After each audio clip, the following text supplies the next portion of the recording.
Peace, family. It's your brother, Marc Lamont Hill. Welcome to Night School. That's right, Night School every single night here on the Marc Lamont Hill official YouTube channel. Monday to Friday at 9 p.m. Eastern, we hold Night School. We break down the biggest stories, the most intense debates, the most long-standing intellectual challenges. We get to all of it, but we don't do those drive-bys that they do on regular cable news. We don't just do sound bites. We dig deep. It's not a podcast. It's not a TV show. This is a classroom, a global classroom. And tonight is no exception. Shout out to everybody who's holding it down. I know we started late tonight. I was actually traveling. I was in Washington, D.C. today for a book event, the book release for Prentice Hemphill. If you don't know Prentice Hemphill, they are a extraordinary author and therapist and healer. And Prentice has a new book that gets at sort of how we can heal ourselves while also building a movement, how healing and dealing with the self, resolving our traumas, working through a vision of what the possibilities are for ourselves, how that could help us change the world. So I was in DC doing that event, and I was supposed to be back in time for night school, but unfortunately the train, the Amtrak train had different plans. As I hold my hand up, by the way, I realized a little kid, as I was waiting to get back to Union Station, a young man came up to me. He was with his parents. One father was Algerian, the mother was Palestinian, and the little boy came over and hugged my leg and gave me this bracelet. It says Palestine Horra, which means free Palestine, and it made me smile. It was a beautiful thing, and so I've been keeping it with me today. But on that note, I just want to shout everybody out again for being so generous with their time. I want to shout out a couple of people who also, in addition to being generous with their time, also were generous with their resources. We shouted them out in the chat already, but I want to say thank you, Farah and Meg again, and Farah again, and Isaac for generously gifting memberships to people in the community. As you know, we build this channel and we hold on to independent media through the contributions of people like you and everyone else who supports the channel. So thank you. But we got work to do, y'all. We got work to do. So let's get started. Let's start off with our War on Gaza report. Today is day 247 of Israel's war on Gaza. That's right, day 247. That number never gets normal to me. It never becomes something that I just kind of drive by.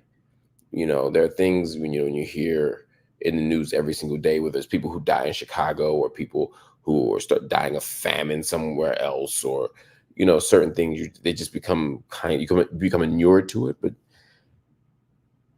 day 247 is every day unsettling to me. Every day as the number goes up, it's unsettling to me, because even historically, the number of days of these wars or these operations, sometimes they're 30 days, sometimes they're 45 days, sometimes they go, December to January, like Cast Lead or Protective Edge was kind of in July and August, but you're talking about maybe 40, 50 days, it was 50, in fact, it was 51 days.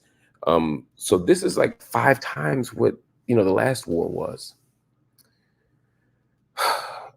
And the death toll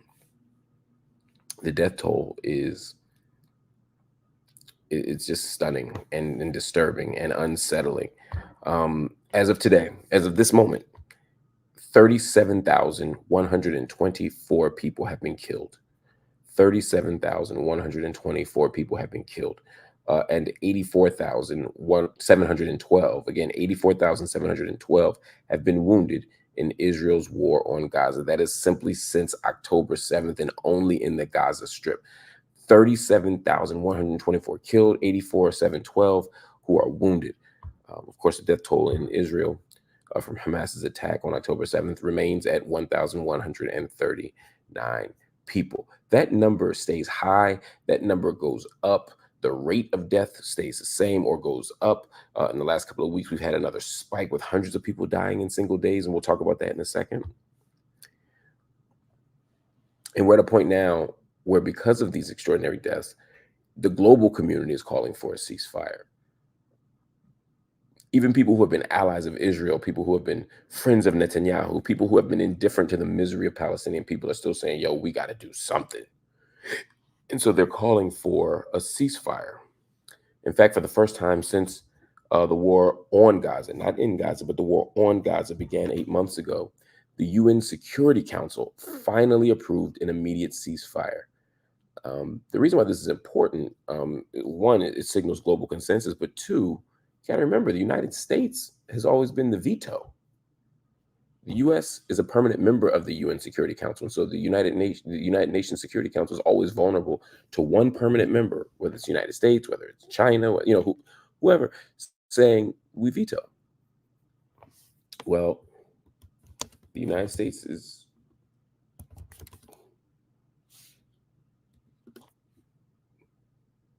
it appears to be in. The UK didn't fight it. Russia didn't fight it. China didn't fight it. Those aren't any surprises. France didn't fight it. These are the permanent members of the Security Council. None of them fought it. So are they in? And what are the terms of being in?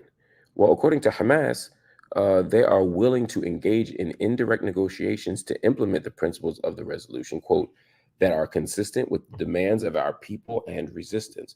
This is important. Hamas is very clearly saying at this point that they are down. One of the big lies that has come up in recent months has been that Hamas is unwilling to, or recent days really, is that Hamas isn't down for a ceasefire. That Hamas is not a willing partner. And now it's as if Israel has been standing here the whole time offering a ceasefire, and Hamas just hasn't done it. The truth is, it's been Israel that hasn't wanted a ceasefire. Netanyahu has been very vocal in saying, no ceasefire. He said, look, I'll do a ceasefire, but only if it means I can continue to invade Rafah. How can you have a ceasefire and continue to invade a city? They've basically said, we're never going to stop. And that any ceasefire that's more than a few days is just a reloading for Hamas, and so they wouldn't allow it. And so that's been the narrative. And then when a deal was put on the table, the metaphorical table, Hamas said, "Well, we need something in writing," and that's what they were waiting for. So there have been different moments where Hamas has made the proper response to what is an alleged offer. We need more details, but this is not a story, and this is not to romanticize Hamas either. I mean, Hamas has made enough mistakes on their own, but this is not a story of the U.S. and Israel trying to make peace, and Hamas just won't allow it. And we can't allow that to become the historical lie that's told, because that's the zone where we're beginning to move into, and it's a dangerous zone.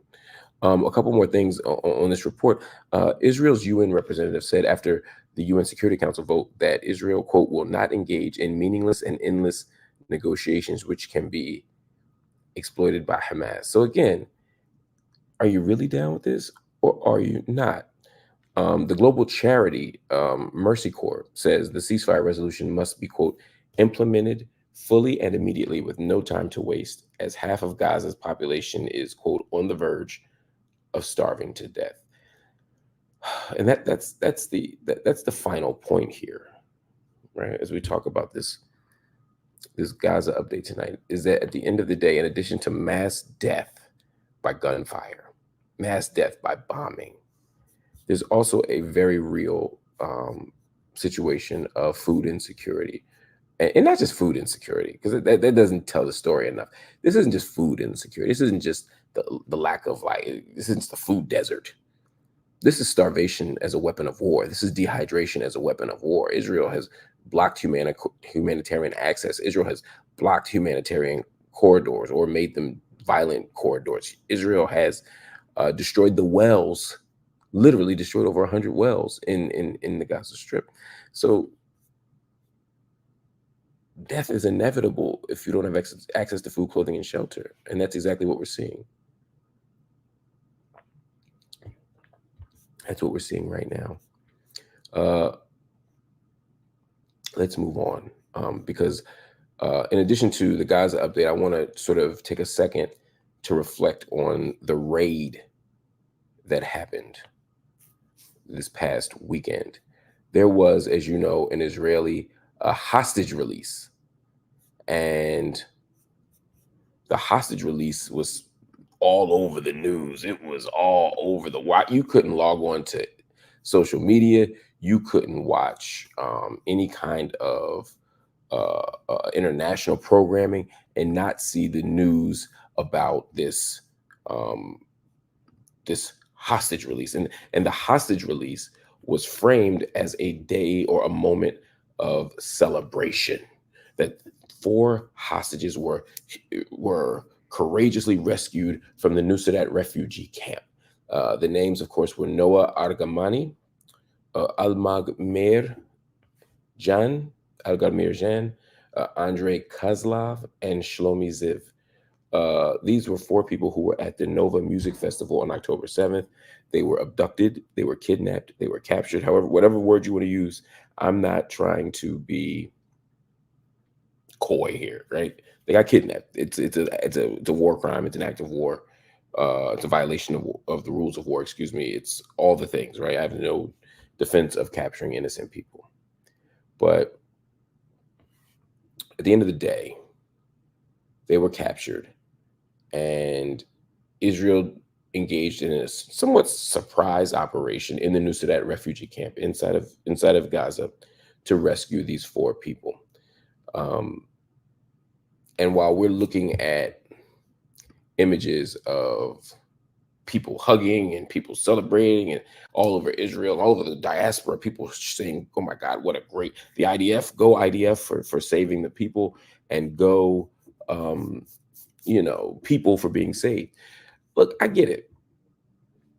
I understand why um, people are celebrating. I'd celebrate too if someone I loved were free. But what's at stake here? That's the part of the story that's not told. When those four were killed, Israel declared that the operation was precise, that it was sharp, and that it was relatively safe.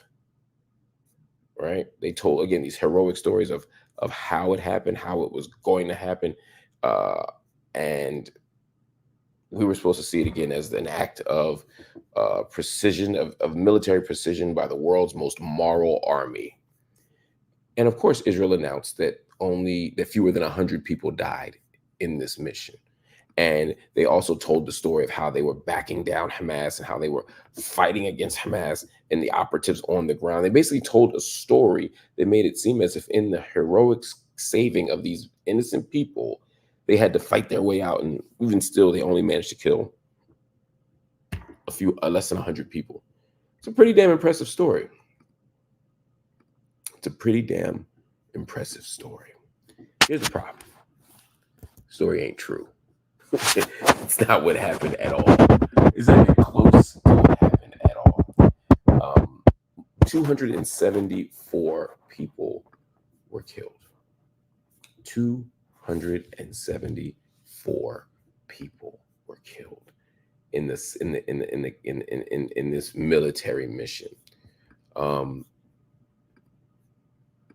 Countless stories have emerged now from Palestinians on the ground. I've spoken to Palestinians on the ground.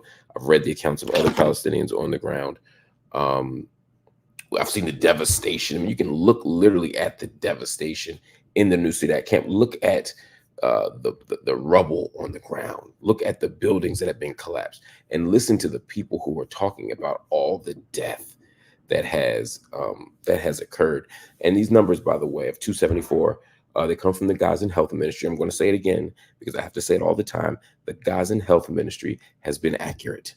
The Gazan Health Ministry has not overstated how many people have died. The Gazan Health Ministry historically has been within 4% of the global community.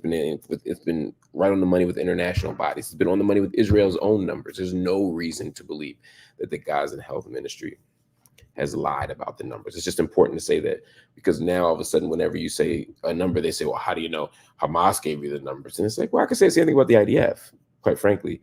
But getting beyond the tit for tat is just historically the data is there, and Gaza gets it. The Gaza health ministry gets it right more often than not. And Hamas, particularly the military wing of Hamas, doesn't operate the health ministry. They're not they're running the body counts. So that's also another important piece to think about as we talk about it. All that said, um, this is ugly. When you look at who was killed and you look at how they were killed, when you look at the indiscriminate shooting, when you look at the mothers who say that their babies were killed with their hands up or they were killed unarmed, this is what we're afraid of as a global community. People say, yeah, but there were hostages.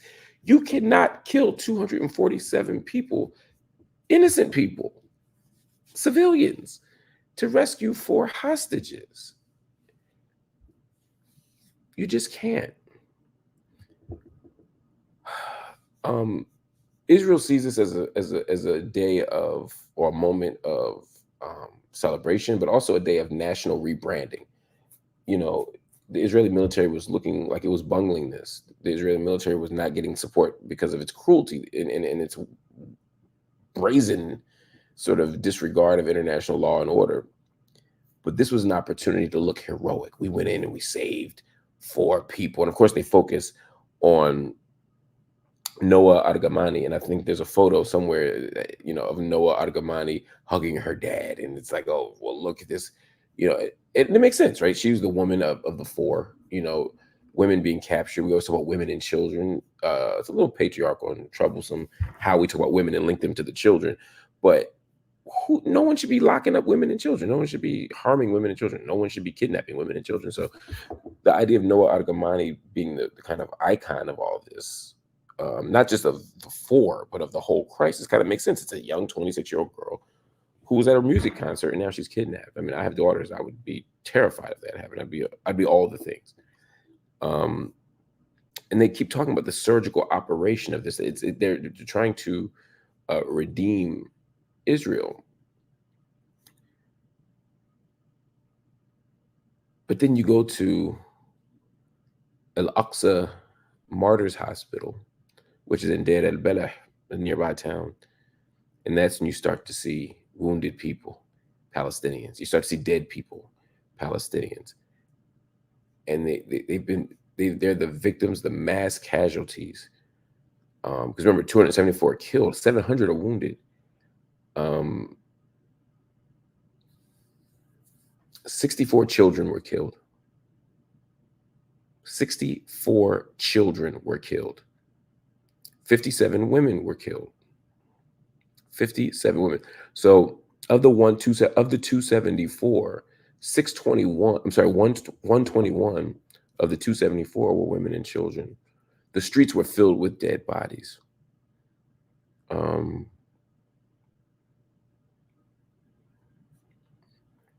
If the roles were reversed, if there were 4 Palestinians that were kidnapped and 200 Israelis, including over 120 children, were killed, Israeli children, do you think we'd say this is a moral plan? Do you think we'd say that this is okay? Do you think the world would be approving this or applauding this or talking about this as a hero's tale? Of course not. But the problem is we continue to see Palestinians as disposable. We continue to see Palestinians as replaceable. We don't see them as human. And because we don't see them as human, when 274 of them die, and all we can talk about is the 4 Israelis who lived, it's just another index. It's just another piece of evidence of just how indifferent we are to their misery and their suffering. This cannot hold. This cannot stand. This is not who we should be. This is not who we can be sustainably as a world. I don't expect anything different from the Israeli military or the Israeli government, but I expect us as a global community to respond differently. But instead, we keep holding up these stories as hero stories,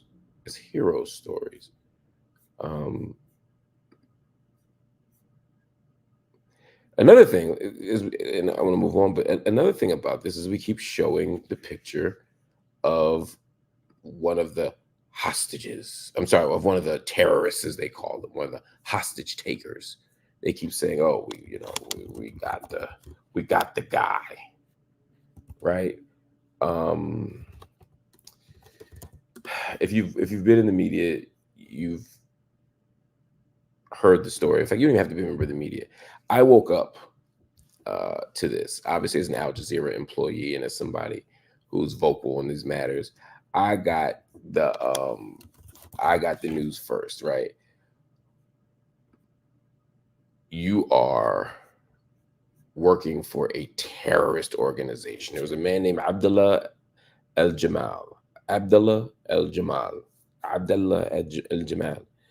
He was killed by special forces soldiers because apparently he was holding 3 hostages in his family home.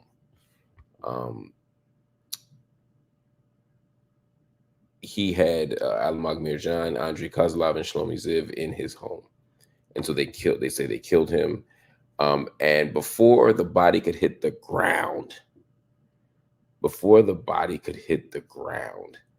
they were saying that he was an employee of Al Jazeera. I literally was getting notes from people saying, "I thought you said Al Jazeera wasn't a terrorist organization. One of the employees was killed somebody. One of the employees was a bomber. One of the employees, you know, I mean, they were just going on all these things that were proven false, right?" And then they said, "Yeah, but one of the Al Jazeera employees was absolutely holding a hostage." And then they thought they really got me good. They thought they got me good because then they said, "Well, we have indisputable proof. We have indisputable proof that he is a terrorist." I'm going to show you. I'm going to pull up something really fast because this is how the media likes to lie and smear. Not just Al Jazeera employees, because that's whatever, right? I mean, I don't think we have like as an Al Jazeera employee myself, I can say, I think we do get we get hit harder than others. But I think all media organizations that tell the truth get hit with this kind of stuff. I'm going to pull up my page just for a second because I got this. I want to show you the kind of taunting that I got hit with. I don't care about the taunting; it's more about the narrative, right? If you look here on my page really quick, I got hit with this, right? Somebody hits me up again. Yesterday, the news was, whoops, there we go. I got hit with this. "Hey, Mark, was this your boy? Did you guys used to have Zoom meetings where you show off the 3 sentences in Arabic that you know? Ever invited him to Philly? Your friend and colleague here held Noah Argamani hostage for 8 months." And then they show Abdullah El Jamal. And then they show him on the Al Jazeera website, which is the quote unquote proof, that he is supposedly an Al Jazeera employee. Like, "Oh my God, we caught you. Oh my God." Um, and I did my own research because, unlike these idiots, I don't wait until there's a Huzbutta report to get my information. Right? I actually do my research differently. And then, of course, he shows my bio on Al Jazeera's website as more proof, right? Like, he has a bio, I have a bio, I work for Al Jazeera, he works for Al Jazeera. That's the logic, right? I'm gonna turn this off now. But what they were missing, which is important, because this what was going around the internet, right? "Look, this guy was an Al Jazeera employee. We have proof." And the IDF just said he's an Al Jazeera employee. There was no proof that he was an Al Jazeera employee. They hadn't even gotten to the website yet. They just said it. And it spread like wildfire. All the media outlets, if you look at the Times of Israel, the Jerusalem Post, all these organizations, the New York Post, they all were saying this person is an Al Jazeera employee. Why do they do this? They do this because Al Jazeera, and I work there, so I have to say that just to be transparent. But Al Jazeera has been one of the organizations calling Israel into accountability. That is why they made it illegal for Al Jazeera to be playing there. That is why they tried to arrest an AP, or they took the equipment of an AP employee because they were allegedly broadcasting basically a pool feed to Al Jazeera. This is why they frame Al Jazeera as a terrorist organization, and they frame Al Jazeera as an organization that isn't interested in democracy. That is why so many Al Jazeera employees, including the family of Wael Adahduh, have been assaulted or killed even by the Israeli military. The reason is because they don't want anybody to tell the truth about what's happening in this vicious genocidal war. And they know that the way to stop people from telling the truth is to criminalize them, to demonize them, and ultimately to kill them. And so they immediately say, we caught somebody and he's an Al Jazeera employee. So now the world is responding to Al Jazeera having an employee that's not only a part of Hamas, but actively holding innocent Israelis. But the truth is, he wasn't an Al Jazeera employee. I did my own research, did my own homework. I investigated for myself. That image you saw on the website of him, and you saw the image of mine, what's funny is the bio and the image you see of me on the Al Jazeera website, it's been up there long before I worked there. That was up there 5-6 years ago, before I ever had a job at Al Jazeera. You know why? Because I wrote an op-ed for them. And when you write an op-ed, they post your bio. Just an op-ed. If I write an op-ed in the New York Times tomorrow, don't mean I work for the New York Times. If I write a 400-word opinion piece for Vanity Fair, don't mean I work for Vanity Fair. The man wrote one op-ed for Al Jazeera. He is not an employee. He was never an employee. He was never hired by them. He was never contracted by them. He was not an employee of Al Jazeera. But they would love for that to be the story. They would love for that to be the story. Somebody said, "Do you get paid for an op-ed?" It depends on the news outlet. I was not paid for my op-ed with Al Jazeera. I don't know if he was paid for his. I don't believe he was, but I don't know for a fact. I can't say. But being paid for an op-ed doesn't make you an employee of the organization. It's ridiculous. Donald Trump writes, or someone writes it for him. Same thing with Joe Biden. They write op-eds in newspapers all the time. Members of Congress write op-eds, and people. You're telling me now that if Donald Trump writes an op-ed in the LA Times, and now the LA Times has employed Donald Trump, and anything Donald Trump does, the LA Times is accountable for because he wrote an op-ed once? I mean, come on, that's stupid. It's a non-story. It's an absolute non-story. The man did not work for Al Jazeera. He was not an Al Jazeera employee at the time or previously. He was never an Al Jazeera employee. He was not an Al Jazeera employee. And the reason why I'm beating that point home is because this was not an innocent mistake. This was not an honest mistake. This was an attempt, once again, to misrepresent Al Jazeera, but more importantly, to control the narrative about the war by controlling the public perception of the critics. We see this happen in the United States all the time. The U.S. does it. Israel's not the only country that does this. All countries like to demonize and criminalize their critics. And Israel's doing the same thing, but we cannot allow that to happen. So when you tell this story, you can say somebody had held hostages. It's true. You can say they held them in their house. That's fine. But don't say that this was some Al Jazeera employee. It's just ridiculous. Y'all, the logic. I know y'all hate when I reply here to trolls, but this is just stupid.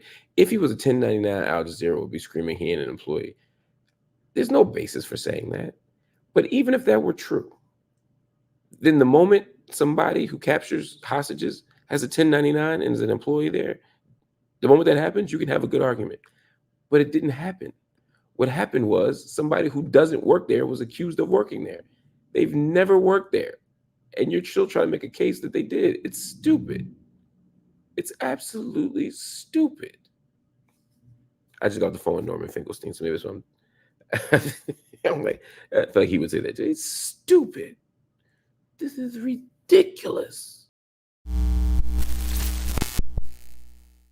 Jay-Z. Woo. Jay-Z's been in the news a couple of times this year, sometimes for great things, sometimes for not so great things. Jay-Z has been getting absolutely dragged online for an initiative that Roc Nation, his media company, has been doing.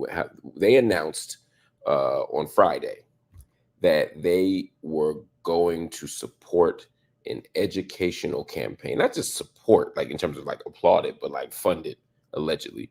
An educational campaign for Philadelphia that would secure about $300 million in scholarships for kids in the K-12 schools from low-income households. The idea was that with this money, they could attend one of the city's private schools. They also said they'd have a series of events, through June to educate the public and to share information about the Pennsylvania Award for Student Success, also known as Senate Bill 757. This bill, again, is designed allegedly to improve educational outcomes or opportunities for underprivileged youth. They go to low-performing schools in the state. Roc Nation stood 10 toes on this plan. They said they wanted to, I'm going to read the quote, to empower the youth and families with the knowledge to pursue their scholastic dreams, make their voices heard, and become the leaders of tomorrow. Now, for a lot, it good. For some people, it even sounded great. It's like, wait a minute, Jay-Z's rolling up with $300 million and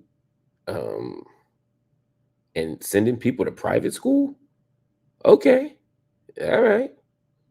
Sound good to me. But then the facts come in. But then the truth comes in. But then the analysis comes in. First of all, Jay-Z is not, and Roc Nation is not donating $300 million, which would be a wild number for somebody worth like $1 billion or even $1.5 billion. I mean, Jay-Z got money, but like you don't give up 1/5 of your net worth to Philadelphia schools. So it didn't seem plausible to me on its face, but it was like maybe he's bundling money, organizing money, whatever it is. That could kind of make sense, except it doesn't, right? The 300, and you're right, Robin Walker Murphy is literally writing in and saying the point. It's not that they're taking $300 million and adding it to the pool. They're simply redirecting public funds toward private schools.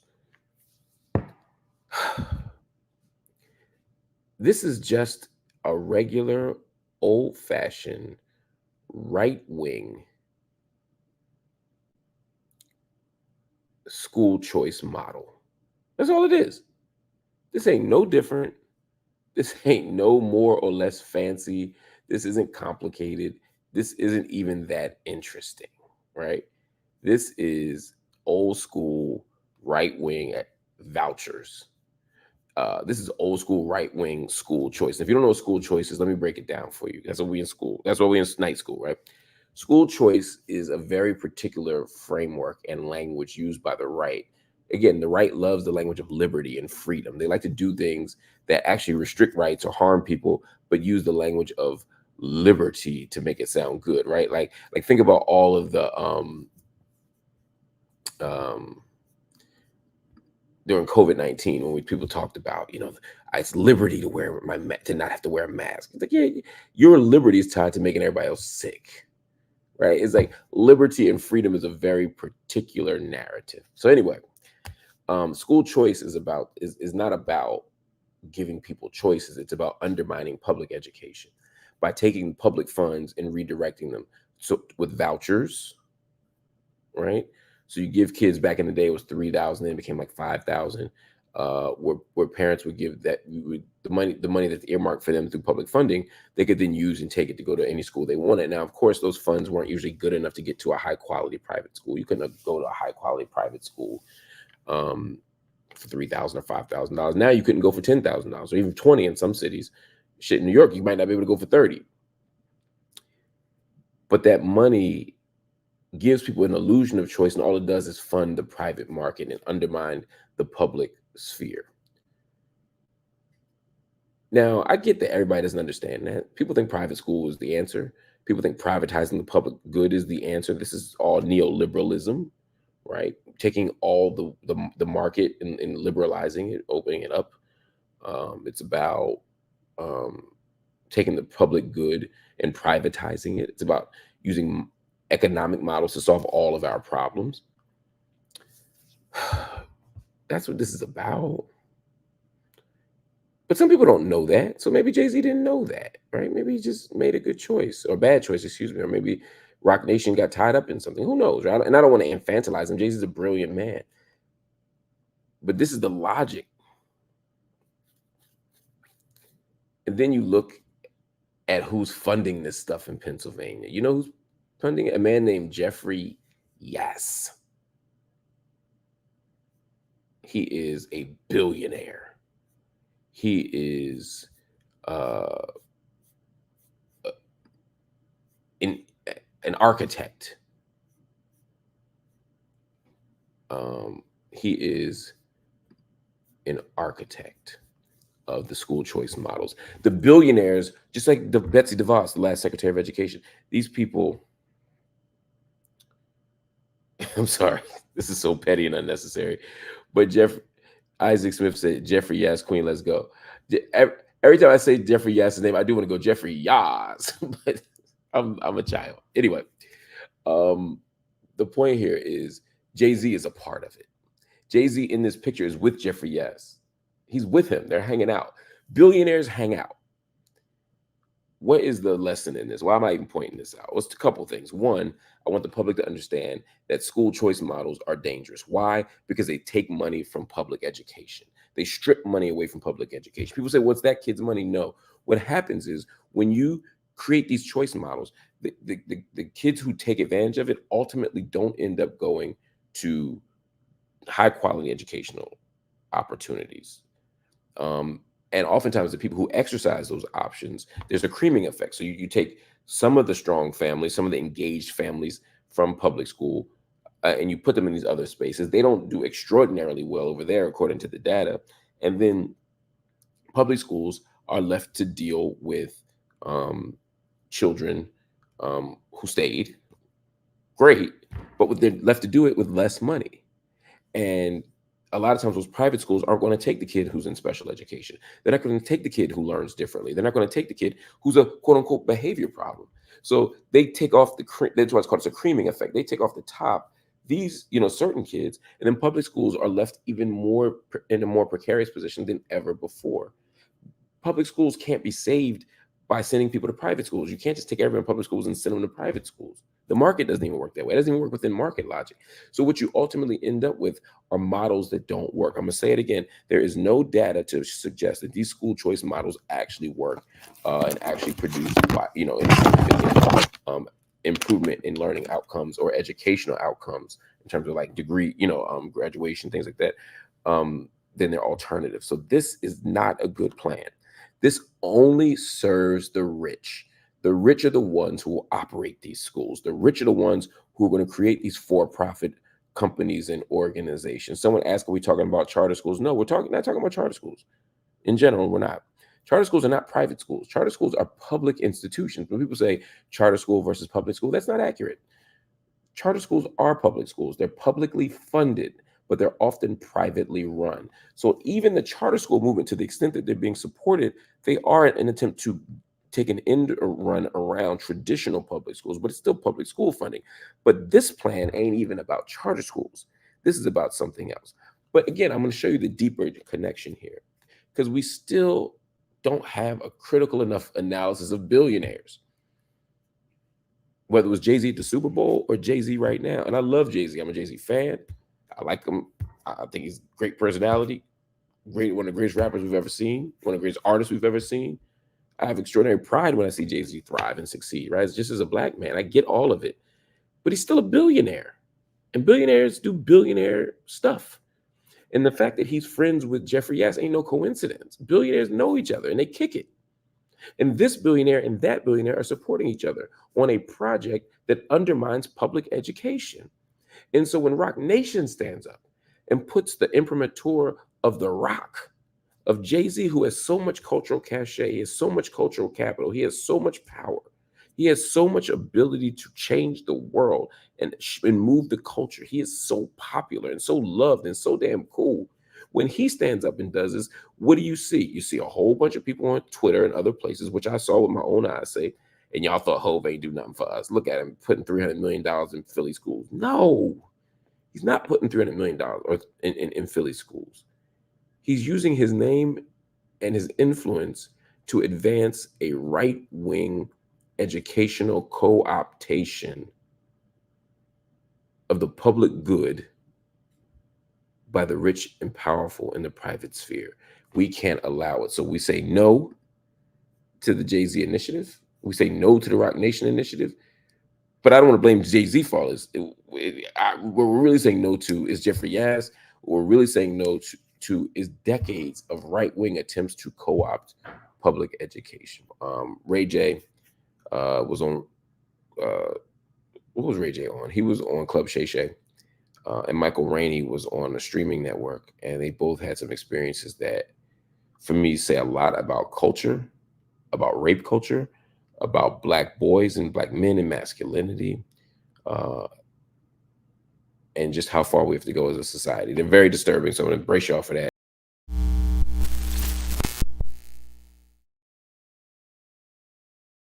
Peace, family. Welcome back to Night School. Another Club Shay Shay interview has been a hit. For the last 5 months, 6 months, Shannon Sharp's podcast, Club Shay Shay, has had the world on fire. Ever since the Cat Williams interview that changed the world, where over 60 million people watched, Shannon Sharp has had an extraordinary ability to bring on the biggest guests for the biggest stories, or bring on guests who aren't as big, but get something out of them that is earth-shattering. Now, this time he had on Ray J. Ray J, as you know, is not just Brandy's brother. Ray J is his own person. He's had hit music. He's had hit reality shows. And he has really been a really interesting staple in Black pop culture. And in the age of social media, he's only gotten bigger and more interesting and frankly, more hilarious. I've spent a decent amount of time around Ray J when I worked at VH1. And he's an incredible talent. He's incredibly funny. He's incredibly interesting. Just interesting guy. Anyway, so he comes on Club Shay Shay. Ray J goes on Club Shay Shay, and Shannon Sharp asks him a question about him dating older women. I don't want no copyright claims. Shannon got all the real estate. I don't want to give him my night school too. So I'm not going to play the clip, but what I will say is watch the interview for yourself. But Shannon Sharp asks him a question about dating older women. And when you can go right here on YouTube and look at the response. If you see on the left on the screen here, the Club Shay Shay posted a clip of it saying, dating older women, Ray J shares his experience. And as he's sharing his experience, Ray J talks about the age gaps in the women that he's dated. He says that he started dating older women when he was 14 years old. He says that he was 14 years old and he started dating a woman in her 30s. He was 14, she was 34. 34. And he asked Ray J what he learned from the experience. And I watched this myself. I didn't watch it to tell this story. I just watched Shay Shay because I'm a fan. I'm a fan of the show. I'm a fan of Shannon Sharp. I like what he does. Oftentimes on media, particularly, the sports stuff. But I'm watching this unfold. And they asked him what he learned dating older women. And Ray J said, and here's a quote, and Shay Shay ran the quote themselves on Instagram. You can see it right here on the page. He said, "They really taught me how to be clean. And that's why I love an older woman. They cleansed me of all dirt and all sin back in the day. And I'll never forget them." Now, that quote doesn't necessarily say a whole lot. So, and this is the first thing he said. So I was like, what the hell does that mean? Is he, but he kept going, right? He talks about how he was dating this woman. Again, he was 14, she was in her 30s. And he said he would shower, but like he was only doing like a light shower. And like to the point that when he was toweling off, there was still dirt on the towel. And she had to teach him how to properly shower. And that when he was in the bathtub, there'd be a ring around the tub. It was so dirty. He was talking about regular 14-year-old boy shit, or maybe girl shit too. I've raised kids enough to know that, you have to teach kids to take a good bath, to take a deep bath. But this ain't about relationship shit. This is about how you raise a 14-year-old boy. Boy, get back in that tub. Boy, use a washcloth. Cleans out the tub when you're done, right? This is kid shit. This isn't dating shit. Forgive my language. I'm just very frustrated by this. So he says this. And he says, yeah, they taught me spiritual shit. Yeah, they taught me to get rid of the dirt of all this stuff and all these levels. But then he gets into the kind of muck and mire of like daily, like hygiene, which was just a reminder that these women were not dating Ray J. Let me just say it from the top. No 34-year-old can date a 14-year-old. No 34-year-old can date a 14-year-old.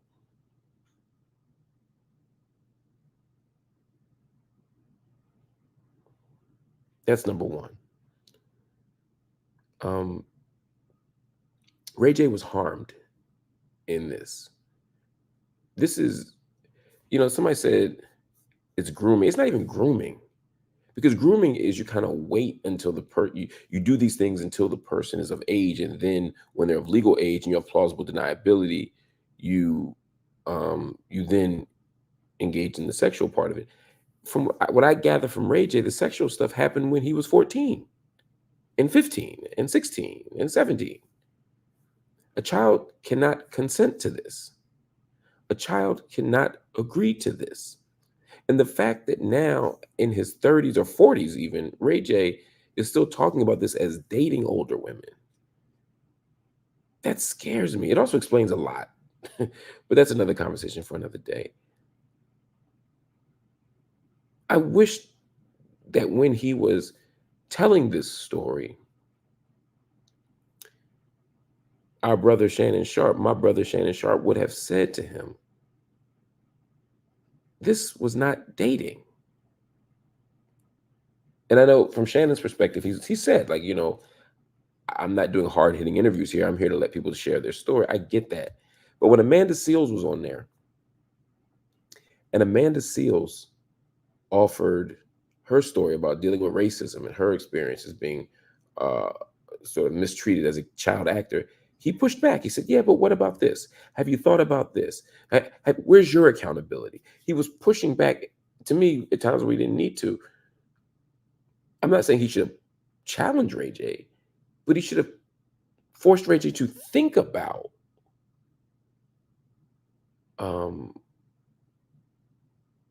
what happened in a different way. If a woman had come on the show and said, when I was 14, A 34-year-old man dated me, taught me how to bathe, taught me how to be a, etc., etc., etc. Um, we dated and I learned a lot. I would like to think that Shannon would have said, in fact, I know Shannon would have said, because he's an upstanding, reasonable, responsible, moral individual. He would have said, at 14, you weren't dating a 34-year-old man. You were not dating a 34-year-old man at 14. He would have said that. We all would have said that. But there's a way that when it comes to boys, and especially black boys, who are adultified so fast, who are sexualized so early, that we just think it's cool, that we just think it's okay, that we just think it's normal, that we just think it's healthy, or we don't acknowledge how unhealthy it is. It is probably more accurate to see this kind of shit happen. So as Ray J's telling it, I'm feeling sad for Ray J. I'm not. This isn't. To be clear, this isn't a dragging of Shannon Sharpe or even a. I don't think Shannon handled this right, and I think he should have said something about it. But this isn't about him. This is about Ray J. Ray J was harmed at 14. Ray J was harmed at 14. And as I watch him go through the world now, how he talks about relationships, how he talks about sex, how he navigates the world, he's trying to navigate the world with this trauma behind him. It's not my job to break him down. It's not my job to psychoanalyze him. I'm just saying anybody who had to go through what Ray J went through at 14 is struggling with something. And we as a society don't even hold space for that. We don't even create the opportunity to say, this was wrong. This was not okay.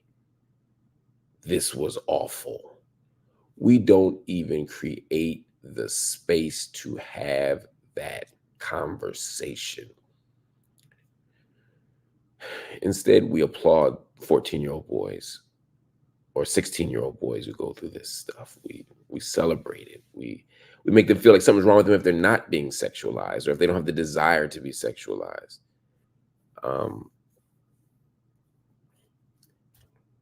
I don't know, man.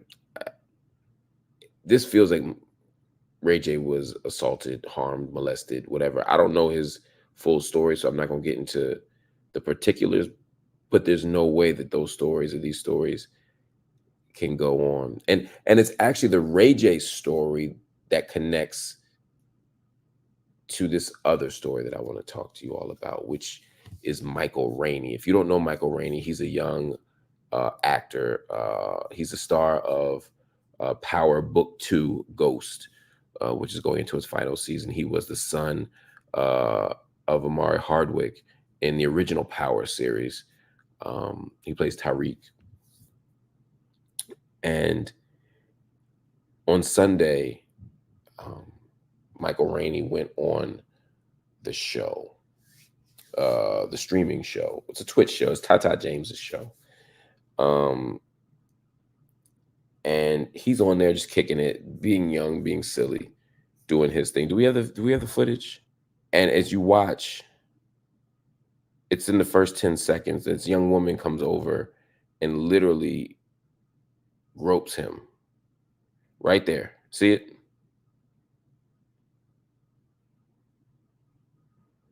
And you see his face. He's trying to make sense of it. He doesn't know what's happening. He doesn't know this woman, to be clear. And she walks off. Now you couldn't see you couldn't see her where her hand is, but she clearly grabs his private parts with a child sitting in front of the actor. He's uncomfortable and confused. And soon after that, he leaves. He issued a statement afterward. in case people were wondering what happened. Because there was some speculation about whether he was really upset or whether he left or whatever.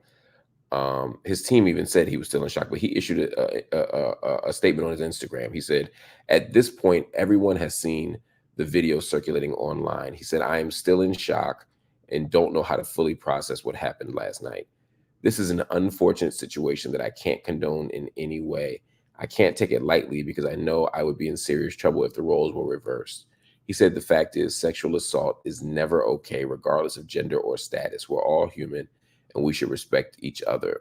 Most importantly, we should always respect ourselves." Um, I don't know who this woman is. I don't know her age. I don't know her situation.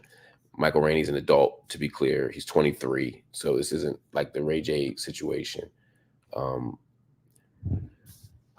but it speaks to another issue here. Now, there are multiple things going on here. Michael Rainey is famous. You know, based on other parts of the footage I saw, this young woman might have been inebriated, or she might have been trying to make a move for whatever reason. But whatever is happening, it's gross and it's not okay. And it is sexual assault. And it's important that we use that language to describe and to frame what happened. Because if the roles were reversed, as he pointed out, if he, as Michael Rainey, grabs a woman by any parts, it would quite appropriately be called sexual assault. But historically, there hasn't been room for a Black man in particular to say that. Part of the stereotype of Black men and Black masculinity is that we are hypersexual, that we are always looking for sex, we're always probing for sex, and that we are sort of driven by our penises. And so the idea that we would be rejecting a sexual advance, that we'd be rejecting someone who grabs our, our private parts, was kind of unthinkable. There are people on social media criticizing him then, like, what's he complaining about? If he ain't like it, all they do is stop. Or if he ain't want that, blah, blah, blah, blah, right? The argument being, the logic being that there was nothing wrong with what happened, or that there was something wrong with his manhood or his masculinity, that he somehow was struggling with a lack of masculinity. People were saying maybe he was just gay, right? And they're using gay as a slur again, to criticize him if he wasn't interested, or if he responded this in anything other than, let's, I like this, or I want to pursue this. We all have a right to bodily autonomy. We all have a right to protect our space, our persons, our physical presence in the world.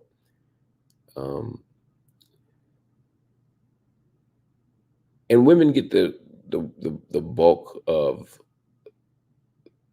the BS. Most of the assaults, most of the invasions of physical space, most of the disrespect, most of the harm happens to women. Let's be honest about that. This is not a case.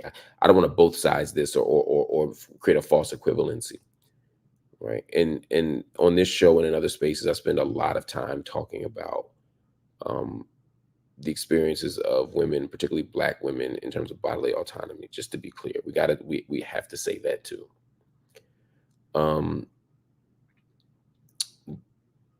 But we also got to create room for men and boys to have this conversation. We have to be able to say that we sometimes are harmed, or that we are assaulted, or that we are touched in places we don't want to be touched, or we are disrespected. But we create a space where there's no room for it. We create a space where there's no opportunity for a male to say, I don't want this. It encourages us to be hypersexual. It encourages us to be disconnected from our bodies, and for our spirits and our minds to be disconnected from our physical bodies. It forces us to see ourselves the way the world wants us to see us, which is as sex machines and bucks. That's not who Black men are. That's not who we're supposed to be. That's not what we need to be. So we have to do better. And look, Michael Rainey said it right. I don't take this lightly. We have to do better. Now, I know, look, I've been in the entertainment business on the fringes of it, but I've been in the entertainment business for a long time. And there are lots of people who walk up to rappers and actors and grab them by the private parts, and everybody's with that action, and they go on and do what they do. And maybe, and maybe she's had an experience where that works, or maybe maybe most of her experiences that works, and that men are down with it. But we have to question that too. Why are they down with it? Why is this how we want to move? Why is this how she wants to move? She could have whispered in his ear something. She could have wrote him a note. She could have texted him. She could have said, yo, straight up. If you grabbing somebody's penis in public, you can certainly say in public, yo, I'm trying to see you later. Was good, right? Like there's a way to do that without harming people. You want to be upfront and forward and wild? Cool. I'm not trying to police people's sexual identity or people's sexual proclivities or people's sexual desires.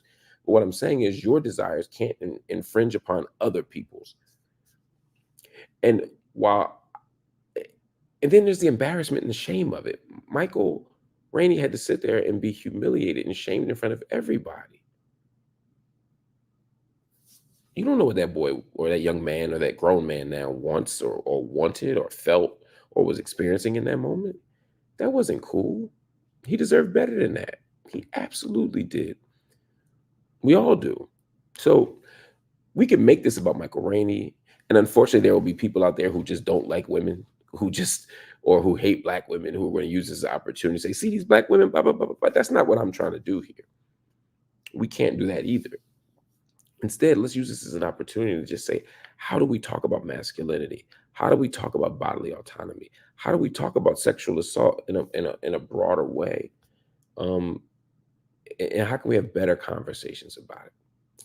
That's it. Anyway, y'all, I got one more story before we go tonight on Night School. I'm going to take a quick break, and when we come back, we're going to talk about Caitlin Clark one more damn time. Stay here.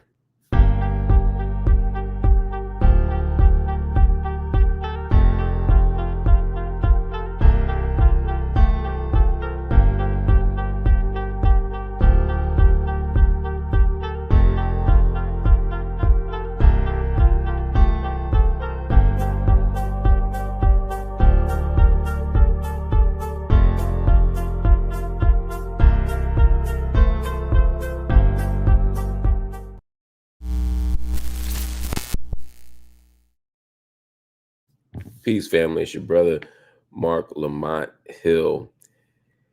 The world was on fire again. At least that's according to the supporters of Caitlin Clark.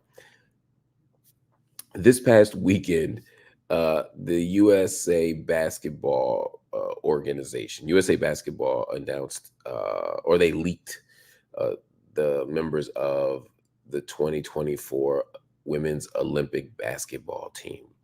And to the shock of some, Caitlin Clark, star rookie of the Indiana Fever, formerly of Iowa, did not make the team. And people immediately started saying that she was snubbed. It became an article of faith in mainstream media that Caitlin Clark was snubbed. The question wasn't, was she snubbed? The question was, why was she snubbed? Should she have been snubbed?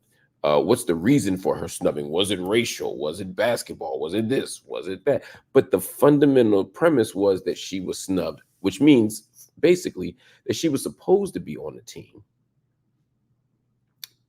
but wasn't on the team. Like my brother Isaiah Thomas said for the Dream Team, right? I met the criteria,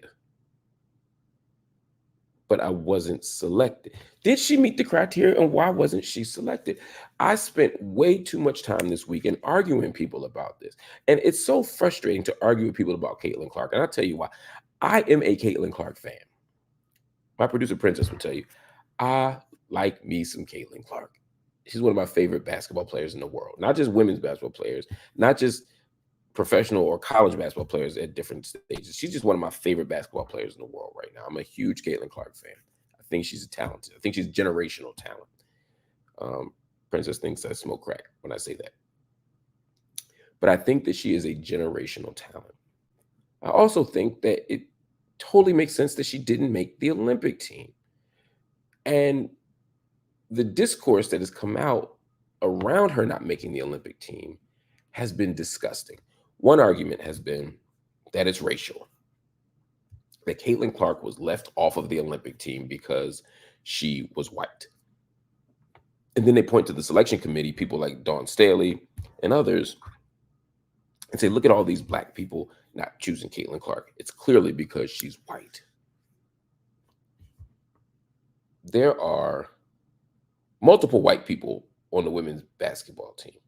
And frankly, the most vulnerable spot on the team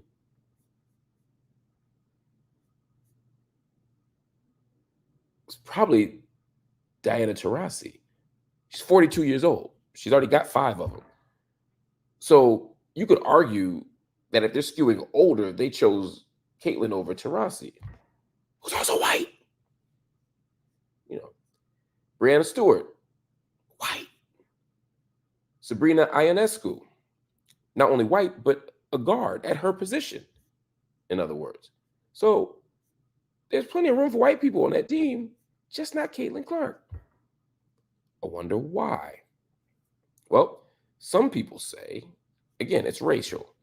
Other people say it's jealousy, that the world is so jealous of Caitlin Clark that they're keeping her off the team because of spite.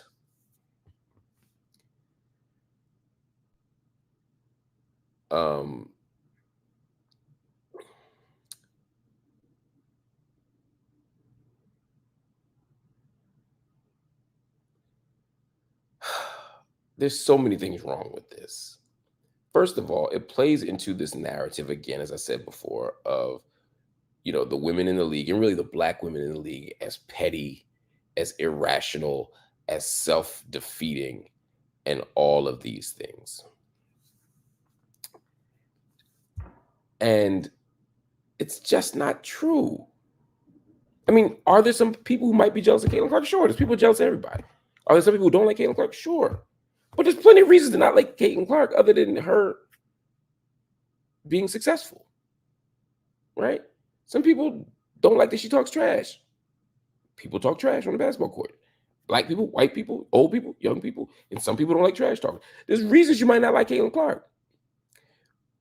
But this idea that the women are so irrational and so self-hating and so petty, that's the language Charles Barkley used, petty, that somehow that's why they're not putting her on the Olympic team, as if there is no legitimate, rational reason to not let her on the women's basketball team. I'm going to tell you what those are. Princess is being a hater again. She said I only started watching after Reese embarrassed her, and then the Gamecocks gave her a nice. I will say I became a Caitlin Clark fan in her junior year when she caught national attention. That's the point, right? I knew who she was in her freshman year. I knew she was in her sophomore year, but I didn't become a fan until her junior year when I watched her absolutely destroy one of y'all sacred cows when they mollywopped USC. That's when I became, they still whooping South Carolina ass from 2023. Now, 2024 was different, understood, but be clear, that's when I started liking Caitlin Clark, and that's when she got the national attention. And so people are saying, well, the national attention they couldn't take, and that's where they're cutting her. Why did they cut Angel Reese? Let's look at the actual facts here. Let's just say cut. They didn't cut Angel Reese. Why did they not put any other rookies on the team? The youngest person on the U.S. Olympic women's team is 26 years old. 26 years old. That means they wanted a veteran team. Olympic basketball is about cohesiveness. It's about having an actual program. And they run a program. And even when they add people to the team, and sometimes they do add younger people to the team, and she would be the kind of young person that you add to the team, they have to make sure not just that the person is talented, but that they fit with cohesiveness. What did they do? They had a tryout. They had a national workout. Did Caitlin Clark go to the national workout? It was an invitation only. They only invited like 17 people, if I remember correctly. They invited fewer than 20.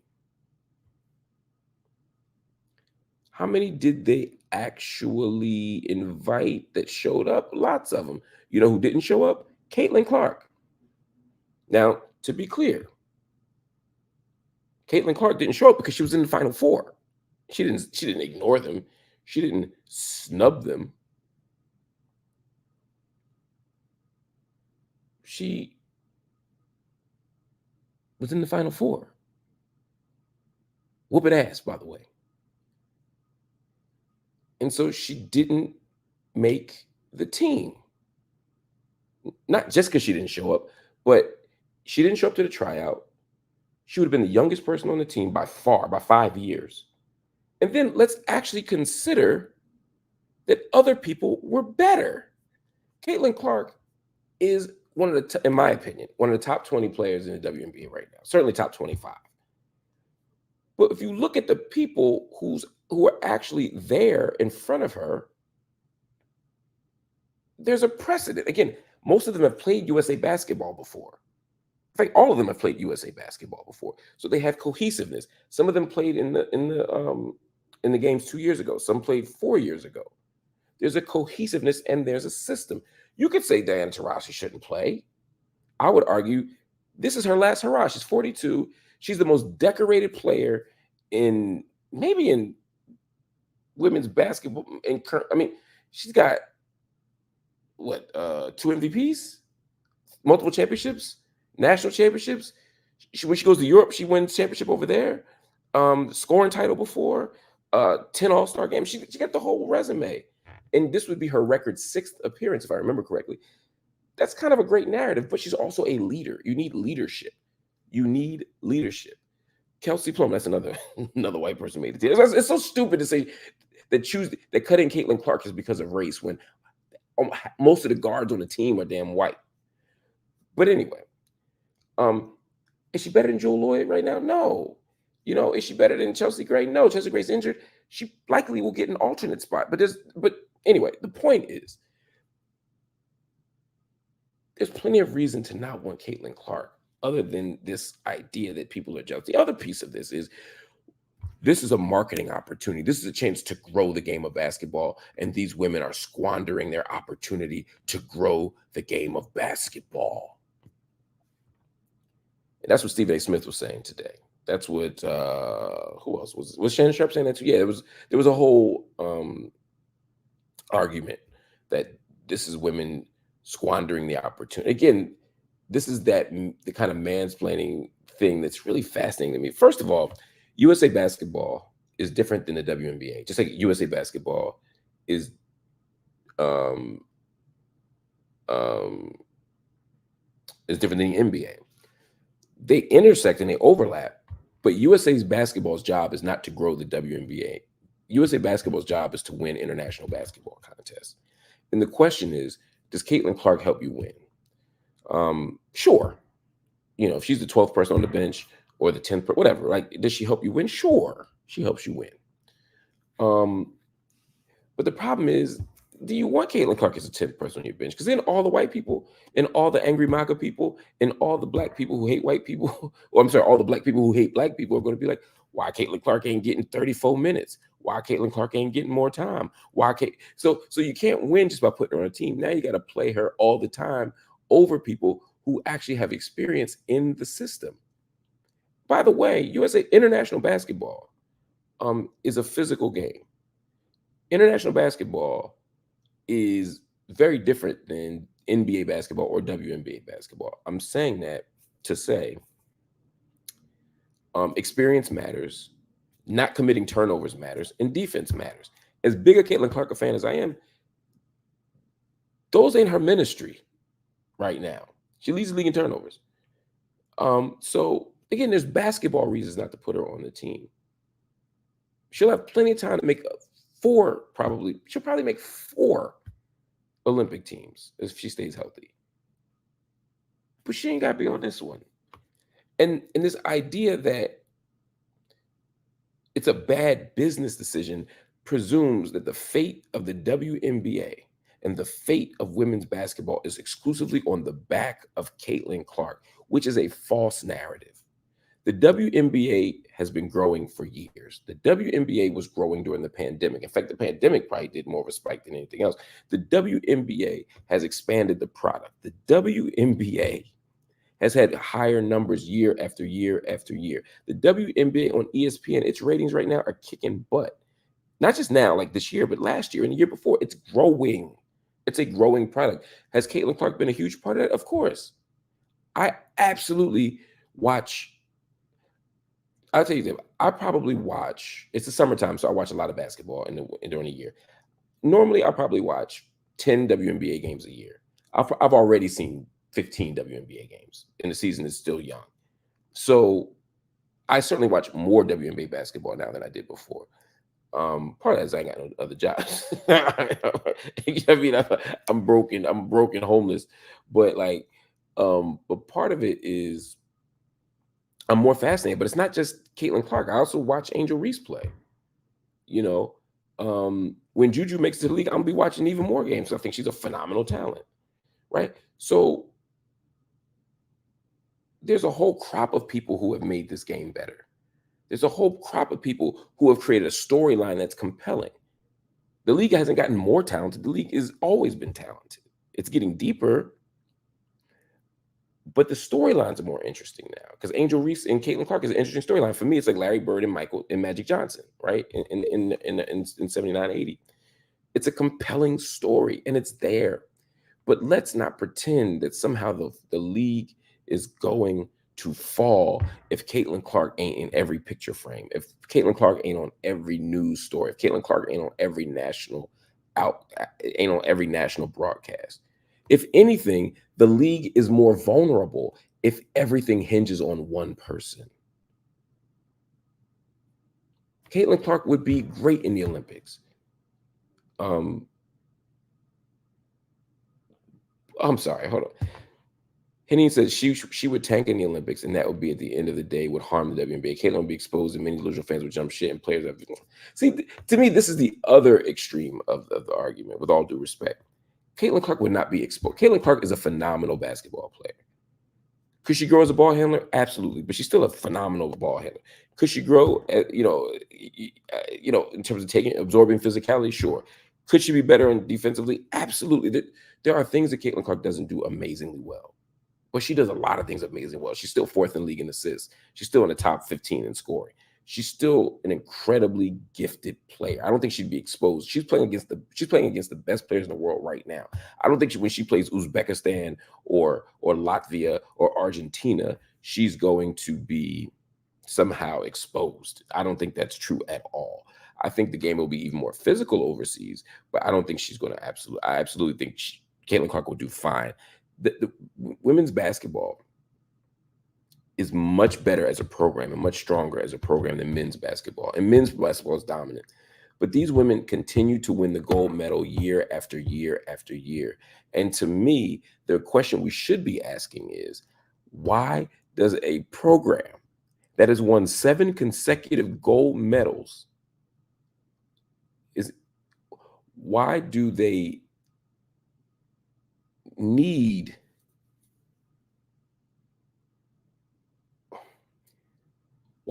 a Caitlin Clark? Why do they think they need this one superstar to be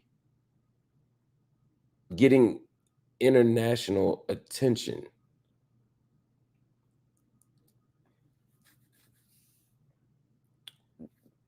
Why do they? That's the question. Why? We follow gymnastics when we're winning. We follow swimming when we're winning. Why do we ignore women's basketball so much? That's the question to me. Instead of sitting around begging for Caitlin Clark to be on a team, or crying that Caitlin Clark's not on the team, or God forbid, trying to make this stupid ass argument that her stats prove that she should be on the team. She only played 13 games. You tell me I'm going to go head to head 13 games? Should I really take Ariel Atkins or Chelsea Gray's stats for a whole career? They collectively got like 15 years in the WNBA. I'm going to take, or maybe like 12, 13 years in the WNBA. I'm going to take their stats and compare them to somebody who's played 13 games. Or Diana Taurasi, the most decorated women's basketball player maybe ever. I'm going to take her numbers and compare them to the 10, 12, 13 games. I mean, it's stupid. Let's not have those arguments. Let's have a real argument about why women's basketball isn't getting the support that it deserves. To me, that's the conversation we should have. And if y'all don't stop with these, this is the last thing I'm gonna say. If y'all don't stop with these Caitlin Clark hateration comments, she's an expert at turnovers. She needs to be better at shooting. She only gets y'all take it. Oh my God, she only gets assists because they're running offense. She's a point guard. Of course, they run the offense through her. She is guarded well, but Caitlin Clark has great playmaking ability. She sets players up. She gets the ball where it needs to be. She sees plays before they develop. Again, she does not respond well to blitzes. She does not respond well to traps sometimes. I'm like, yo, girl, move that fucking ball faster. Excuse my language. That's my basketball coach mind. But at the same time, Caitlin is special, right? And I feel like this becomes, I feel like when I talk to the haters in the room, I feel like I sound like Samuel Jackson and Django because I'm defending her so hard. And then when I talk to the MAGA people, it sounds like I want Caitlin Clark to get kicked out the league because to them she does no wrong. And it's like there has to be a balanced, nuanced conversation about this woman. Yeah, the girl is exceptional. She's top 15 in the league right now, I believe, certainly top 20, and she's probably going to be a top 5 player in the next 2 years. And she's going to probably be you know what? I'm gonna leave it there because Ms. Wilson got the top spot on lock for a while, and especially as a big. But the woman is special. Can we just? I wish we could have a sane conversation about about nuance matters, and I feel like everybody feels so strongly about these things on each side. Oh my God, the hate. Yes, the haters. Y'all are hated. Thank you, Lanzetta. Thank you, Lanzetta. She said, even though you spelled my name wrong, Mark is 100% right. That's all I care about. Now, D said something, and I'm gonna leave y'all alone for the night. Can you just talk about other players too? You only really talk about her when there are other great. That's true, but I don't talk about on night school. I don't talk basketball. I've spent my whole life playing basketball, talking basketball. I coach basketball. I train players. Basketball is my first love. It's my passion. It's the thing I probably know the most about. I don't talk about it here. I only talk about sports here as it connects to issues of like race, class, and gender. And so for me, Caitlin Clark comes up because she's such a lightning rod. Just like when the Angel Reese stuff was happening, I talked about Angel. I used to talk about Angel Reese more, because of how she was being treated. Again, race, class, gender. That's the interesting part to me.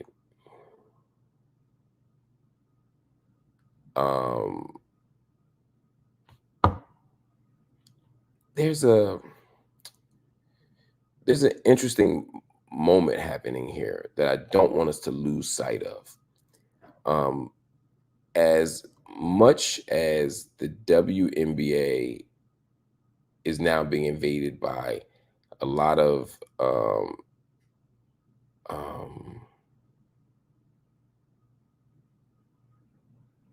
I mean, Princess is right. She said the WNBA is full of off-court stories that aren't X and O's. Yeah, it's true. So is the NBA. So is the NFL. I don't usually talk about sports. For me is a domain that I try and keep separate. I think I'm just particularly fascinated by the Caitlin Clark story, and I will admit that I am uniquely and particularly fascinated by Caitlin Clark. And it's not because I'm obsessed with her. It's quite the opposite. I'm fascinated by how people talk about. I had a very similar thing with Brittany Griner. It's probably before y'all time, but when Brittany Griner was going through college, I was at Huffington Post back then. There were all these stories about Brittany Griner. There was Brittany Griner's sexuality, it was Brittany Griner's relationships, but it was also Brittany. Then there was these questions of, could Brittany Griner play in the NBA? And I was very sort of unsettled by this idea. One, the answer was no, right? Of course, Brittany Griner couldn't play in the NBA. She couldn't be Boogie Cousins in a one-on-one, right? But I started to have these really interesting conversations, again, similar to Caitlin Clark, where if I say, well, no, she can't beat Boogie Cousins in a basketball game, it was like, why are you hating on her? Why don't you believe in her? So again, I'm sounding like the hater to those people. But on the other end, I'm like, why does a woman's success as a basketball player or her quality as a basketball player hinge upon how she would do in the men's league? Why don't we allow the women to be assessed on their own merit and allow the men to be assessed on their own merit? And I don't need her to be an NBA quality player for her to be an elite athlete. Brittany Griner is a world-class athlete coming out of college. She is a superstar. She is, at the time, people thought maybe the possibility of being the best ever. She hasn't. I don't think she's panned out to be the best ever, but she's certainly panned out to be a star. But there's this way that with Brittany Griner, she was a lightning rod for all these conversations. Is she really a man? Right? There were all these conversations that I thought were super fascinating about her. And Brittany Griner was one of those people who I just find incredibly um, engaging. Um, and Caitlin Clark to me is another lightning rod for those kinds of things. Um, so anyway, that's why I'm obsessed with it. Anyway, it's been a great night, y'all. I appreciate y'all here talking to me, talking with me about um, all these issues in night school. I also appreciate um, y'all being patient with me with the time. Like I said, I was traveling, but I wanted to give y'all my best. Somebody said I was going to fall asleep before I got home. I came home, walked straight in the door, got my water, sat down, um, and got to it because y'all deserve that every single night. And every single night, I'm going to do my best to bring y'all night school with all the energy that I have. I also want to thank you all for the support. Again, so many people have come in with gifts in addition to people who have already shouted out. Boaz Kim Music gifted a membership. Thank you. Jeremiah Muhammad, he holds us down long term, man. I'm so grateful for you, my brother. I got to check in with you about your dissertation, PhD stuff. Doc, thank you. Indigenous Barbarian dropped in the night school tuition. I love it. Thank you. Rose Ability said, this is such a valuable space. Please play night school tuition if you can, family. Let's keep building. Thank you. That is the spirit and the energy. Thank you, Sharia. Thank you so much. Thank you so much, Baby K. Thank you so much. Katiwe Zulu, thank you so much for the super sticker. I'm grateful. Baby K again, thank you. Isaac Smith, thank you. Smith Kawa, thank you. Omega said, been on the road since quitting my job, but wanted to show love. Congrats on quitting that job, Omega. I know that's something you wanted to do. I hope you get enjoying all the freedom and possibilities that come with liberation from your job.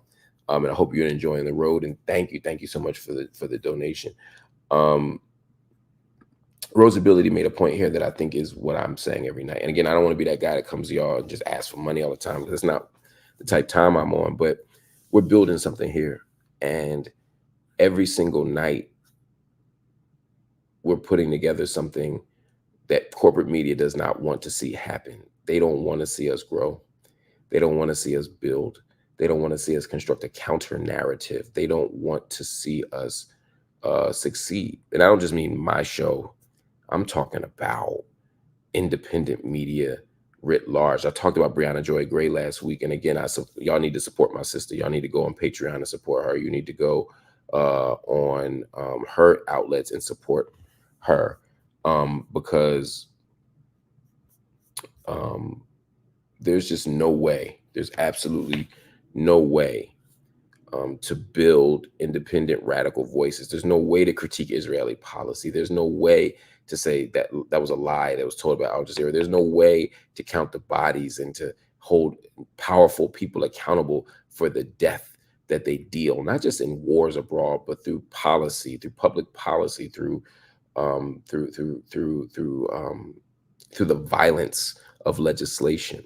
There's no way to point out the billionaire class and expose them. There's no way to do this stuff on their platforms. You can't expose billionaires on billionaire platforms. You can't expose the powerful on the powerful's outlets. You have to create your own. You have to create your own space and your own voice. And no billionaire is going to fund you to undermine billionaires. No empire is going to give you the tools directly to undermine empire. So we have to do it. It has to be the power of the people. It has to be the power of the grassroots. It has to be the power of independence. That's what we're here for. Thank you, Jazz. Thank you, thank you, thank you. I love that second hashtag for the hustle. And so please understand, I ain't making $1 off this right now. I'm not. And I'm not, I'm okay with that. I'm not out here making big money off night school. I'm just trying to keep this thing going so that we can grow and expand the reach, so that we can challenge the powerful, so that we can undermine these oppressive circumstances that we're in. And that requires your support. So I ask everybody, if you can, hit the like button. Just hitting the like button alone grows the channel. When the like button comes up, the algorithms know that you rock with this content, which then extends the reach. When you hit the subscribe button, you give the channel a larger footprint. And the larger the footprint, the more easily we can share the content. So whether you donate a penny or not, just hitting the like button and hitting the subscribe button goes a long way. Watch the videos tomorrow when these videos pop up in addition to this live stream. Watch them and share them. Put them on Facebook. Put them on Twitter. Put them on Instagram. Let the world know that we're here. As you share our work, again, it spreads, and that goes a long way. I'm so grateful that you all give me the opportunity to do that. Tonya the creator, or Tanya the creator, thank you. And of course, if you can, hit the join button. The monthly subscribers to the channel help us grow. You expand our footprint, but you also allow us to have economic support. When I have monthly members, it allows me to hire more staff. It allows me to hire the editors and the writers and the bookers. I mean, some of the interviews we've done in the last couple of weeks happened because I have the time and the resources and the reach to bring people in. But think about the people y'all want to see here. Who do you want to see me hold accountable? Who do you want to see me do a hard interview with? Who do you want to see me, who do you want to learn more from? We can do these things. We can book these things with the resources. And of course, I'd love to be in a high-tech studio. We're building a studio. We're growing a studio. And to build that studio with new equipment and all these things, we need your resources. This is a great point, Rosa Billy. I may take you up on that. I may actually give some hard numbers so that people can see, again, what we're building toward. Because at the end of the year, if we can meet our goals, Robert Clark, thank you.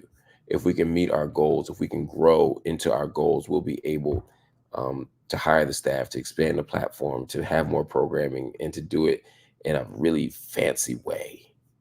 All of that, I think, is good for our liberation struggle. All that is good for our political education. All that is good for our galvanizing the people. Dee Marie, thank you. And so I'm going to ask you again, if you can support, please do hit the join button and become a monthly subscriber. If you are a monthly subscriber and you want to do more, one great thing that you could do is go from a bronze to a silver membership, or a silver to a gold membership. If you're already a bronze member, just jumping into silver for $5 more a month. If a significant number of people do that, that changes our financial picture. It gives us stability. It gives us predictability. It allows us to build. The last thing I'll say is, if you don't want to make a monthly commitment, you can make a one-time commitment. Think about it, like you said, as somebody says, like the monthly tuition. Look, you got Cash App, PayPal, Venmo, Zelle. We have all the platforms. If everybody watching right now were to make a $10 donation on one of these platforms, if you were to go to Cash App, for example, and just pay $10 for the month and say, look, for the month of June, I'm going to drop $10. If everybody watching did that, we would meet and maybe even exceed by a little bit our financial goals for the month. If everybody watching right now were to just send $10 for the month. So even if you can't make the long-term commitment, just making that commitment would be amazing. Robin said tuition payment and sending energy to Noam Chomsky. Did something happen to Noam Chomsky? Y'all got me scared out here. Y'all saying y'all want Noam Chomsky on? Oh no! Oh my God! Oh no! Okay, I'm looking now. Noam Chomsky's his health is deteriorating. Okay, noted. Sending all the energy to Noam Chomsky and his family. I know Noam a little bit. Interviewed him last year. Just thinking about him. Support the growth. How to and his salt and vinegar chips addiction. I do have I wouldn't call it an addiction. I can stop whenever I want. Meg said I have skills and talents I would gladly volunteer. Thank you. All of that means so much to me. Family, hit that. But if you want to donate one time, that's all love too, man. I appreciate y'all. I'm grateful for y'all. And there's really nothing else to say. Just I'm happy to be here every single night with y'all. We're going to continue to be here every single night with y'all. We got more coming up tomorrow. Can't wait to talk to y'all. See you later. Peace.